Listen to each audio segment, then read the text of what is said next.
Dank. Hartelijk dank Elisabeth en Noémie van Select Actiris. Nu gaan we verder.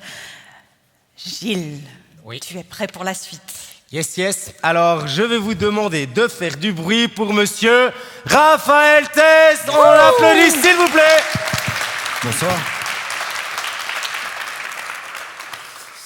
Alors, je vais tenter de faire tenir ça en 12 minutes. Le monde va plus changer lors des 20 prochaines années que lors des 300 dernières. Et Dieu sait si les 300 dernières années n'étaient pas calmes quand on regarde l'histoire de l'humanité en termes de changement. On voit que 6 révolutions technologiques majeures nous arrivent de plein fouet. Et c'est la première fois dans notre histoire que des révolutions arrivent de façon simultanée. On a connu une série de révolutions par le passé, mais elles venaient toutes l'une après l'autre et on avait parfois quelques siècles ou en tout cas quelques décennies pour s'y habituer. Aujourd'hui, on a l'intelligence artificielle, les objets connectés, on a la robotique, on a la biotechnologie, on a l'impression 3D et toutes ces technologies, toutes ces révolutions s'influencent mutuellement et s'accélèrent. La deuxième chose qui est inédite dans notre histoire, c'est qu'en tout cas dans notre histoire moderne, c'est que pour la première fois depuis 12 000 ans, le vaisseau Terre, qui a toujours été hyper stable, est en train de nous montrer des signes d'instabilité. Alors aujourd'hui, notre capacité à comprendre le monde n'a jamais été aussi grande et n'a jamais évolué aussi vite. Néanmoins, la complexité de notre monde évolue encore plus vite. Et donc le paradoxe de notre temps, c'est qu'au plus on sait, au moins on est capable de prédire. Et si vous regardez autour de nous, on a d'un côté ceux qu'on appelle les collapsologues qui nous prédisent un effondrement sociétal, un effondrement des ressources. Leurs arguments et leurs chiffres sont hyper crédibles et sont hyper solides. De l'autre côté, on a ce qu'on appelle les techno-optimistes ou les techno-utopistes. Et eux aussi, leurs chiffres et leurs arguments sont hyper crédibles. Alors comment est-ce qu'on se prépare à un monde qui nous vend tous les possibles ? En sachant que le changement, c'est le mouvement, et que le mouvement, c'est la friction. Et donc, dans un monde qui a plus changé, ou qui va plus changer dans les 20 prochaines années que lors des 300 dernières, on peut s'attendre à un monde qui va plus frotter pendant les 20 prochaines années que pendant les 300 dernières.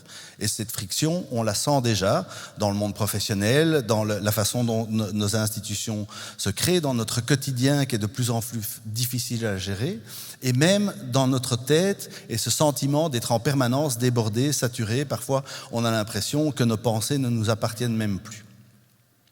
Alors, avant, comment on se préparait au futur? On regardait le passé. Ça fonctionne un temps, mais aujourd'hui, le nombre d'inédits, le nombre de situations auxquelles on va devoir faire face, auxquelles on n'avait jamais été confronté avant, est énorme. Donc, ça ne suffit plus. Aujourd'hui, pour se préparer, ce qu'on peut faire, c'est ce qu'on pratique régulièrement dans la pensée stratégique et les prévisions, c'est regarder comment inventer, comment créer le futur souhaité. Alors, qu'est-ce qu'on fait?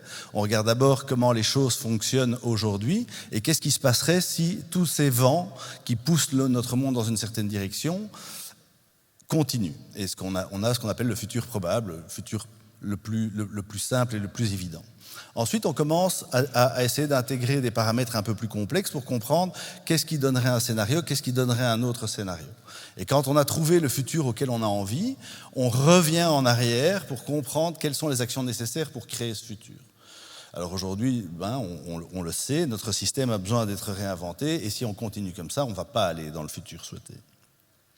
Alors on a une excellente opportunité dans notre histoire récente, c'est que les 30 dernières années nous ont permis de vivre un cycle complet d'une révolution industrielle. La révolution digitale, on a vu il y a 30 ans quelles étaient les promesses qui nous avaient été faites, quelles étaient les promesses de cette révolution, comment ça s'est passé et où est-ce qu'on est arrivé. Alors la première chose qu'on peut conclure, et je vais avoir pas de temps assez pour faire un balayage complet, c'est que les forces, les modèles économiques sont des forces qui poussent le monde dans une direction et comme aujourd'hui la rentabilité est le seul vecteur qui tient compte dans une stratégie d'entreprise, eh bien évidemment c'est les seules forces qu'on dirige. Le reste c'est ce qu'on appelle outrageusement les externalités négatives. L'impact environnemental et sociétal sont des externalités négatives. Alors un business model, on n'est pas toujours conscient de ça. Quand Facebook a décidé de trouver un moyen de générer du revenu, il s'est dit que la publicité c'était sans doute une très bonne idée. Est-ce que Facebook avait un plan diabolique derrière la tête? Probablement pas. Néanmoins, en décidant de rendre ce service gratuit et de faire vivre la publicité, ce qu'ils ont fait, c'est monnayer l'attention de ces utilisateurs à des sociétés de publicité. Au définitif, quand vous utilisez Facebook, il y a ce contrat tacite que vous allez penser à des choses que vous n'aviez pas prévu de penser, et ces pensées, on va payer pour vous les mettre dans la tête. C'est ça qui crée notamment ce sentiment de saturation. Google s'en est rendu compte très rapidement après avoir créé la publicité, et donc ils ont mis un mantra « Don't be evil », parce qu'ils se sont bien rendus compte que ça allait pousser dans le mauvais sens. Mais mettre un mantra, mettre des intentions, une fois qu'on a créé une structure qui pousse dans le mauvais sens, ça n'est pas possible. Ça ne fonctionne pas. La deuxième observation, c'est qu'on est dans un monde qui est exponentiel. Et les technologies digitales, et toutes les technologies dont je vous ai parlé qui nous arrivent, ont pour fondation le digital, accélèrent cette exponentialité. Et donc, effectivement, dans un monde qui s'accélère, vous voyez, si on prend deux progressions, une linéaire et une exponentielle, on prend quelqu'un qui fait 30 pas de façon linéaire, à la fin de ces 30 pas, il aura fait 30 mètres. Si on prend quelqu'un qui fait ses 30 pas de façon exponentielle, à la fin de ces 30 pas, il aura fait 26 fois le tour de la Terre. Et ça, c'est le type de levée qui est en train de nous arriver. Il y a 40 ans, Alvin Toffler, qui est un auteur américain, appelait ça le choc du futur. Il disait, un des principaux problèmes de notre société, ça va être de devoir faire face à des changements fondamentaux et très importants dans un temps très court. Ce que nous avons vécu ces 20 dernières années, ce n'était pas le choc du futur, c'était l'échauffement. Là, ce qu'on a devant nous, c'est ce choc du futur. Et donc, évidemment, nos attitudes, ça devient hyper critique, parce que dans un monde qui est exponentiel, nos défauts vont être des défauts exacerbés, nos qualités et les directions positives vont être exacerbées. Donc, il est indispensable de prévoir cette levée et de la mettre dans le bon sens. Alors évidemment, on ne peut pas résoudre un problème avec le même niveau de pensée avec lequel on l'a créé. Et donc il est évident qu'on doit absolument changer notre façon de concevoir l'activité économique, de concevoir le business, de concevoir et d'imaginer quels sont les objectifs de ce business. Alors je ne vais pas en parler très longtemps, mais l'économie positive, dont la circularité, l'économie circulaire est un des piliers. Ce modèle-là, derrière, qu'Anthony nous a montré aussi, c'est ce qu'on appelle le modèle du donut. Alors, je le mets là parce qu'il est facile à retenir, un donut, et c'est simplement dire c'est OK de faire du profit, mais en tenant compte d'un plafond environnemental et un plancher sociétal. Et donc, effectivement, on a des plans de revenus dans une entreprise, mais est-ce qu'on a des plans d'impact environnemental? Est-ce qu'on a des plans d'impact sociétal? Évidemment, c'est compliqué, et aujourd'hui, ce n'est pas valorisé. C'est le challenge auquel on fait face. Deuxièmement, il faut penser de façon systémique. À une époque, Nike s'est fait prendre la main dans le sac parce qu'il y avait des enfants qui fabriquaient des ballons. Est-ce que Nike voulait faire travailler des enfants? Non. Simplement, il travaillait avec un fournisseur dont il se foutait de savoir qu'est-ce que ce fournisseur faisait.